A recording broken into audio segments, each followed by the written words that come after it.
Incorporating media into a presentation can be very impactful if, that is, you are designing the media to enhance your message, to benefit your audience's understanding of that message, not for your own personal convenience or to make you look more prepared or tech savvy or to give you a break from talking. None of those reasons are acceptable reasons for incorporating media into a presentation. Media should enhance the main message. If it doesn't, it is best that you leave it out. As for types of media, graphics remain a popular and cost-effective choice. But there is also audio that can easily be added or embedded into a presentation. Video seems to be growing in popularity and getting more complex with virtual and augmented varieties popping up, though I think it will be a bit of a while longer before those enter into the presenting sphere. And of course, there are now a variety of polling software and vendors to choose from third-party solutions and add-ins and webinar and communication software like Skype for Business. They all seem to have this capability now to create a poll or Q&A panel right there on the screen within the meeting window. When it comes to graphics in your presentation, you want to make sure that all your graphics have a similar look and feel to them. In other words, you don't want to mix styles. If you have full-color, high-resolution photographs, don't throw in low-quality clip art. It creates a mixed tone and message. If you are creating a presentation for work, do be careful with copyright.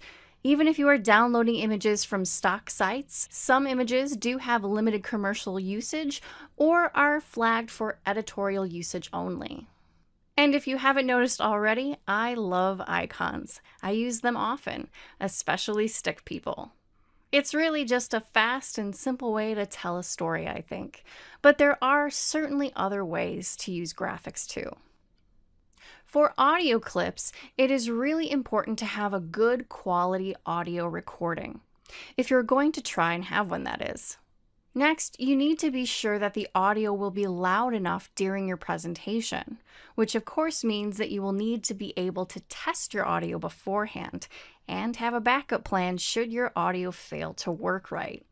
People's patience with poor audio quality is kind of short. Bad audio can be really grating to listen to, even for just a few seconds. So it is very important to have good high-quality audio. If not, ditch it. Video is a little bit more forgiving than audio. For video, it doesn't have to be 4K or even high definition. It just has to be legible, decent. This is the YouTube generation who is accustomed to videos buffering in and out of quality. So you can get away with a bit less here. But the same goes for audio. Audio has to be high quality and loud enough to hear. So, of course, you will need to test it and have a backup plan if it doesn't work right. But what is really great here is that the definition of videos is expanding somewhat. Ever hear of a cinematograph? It is a really cool combination of a photo and a video. Basically, it's this, where parts of the video are frozen and only a select portion move.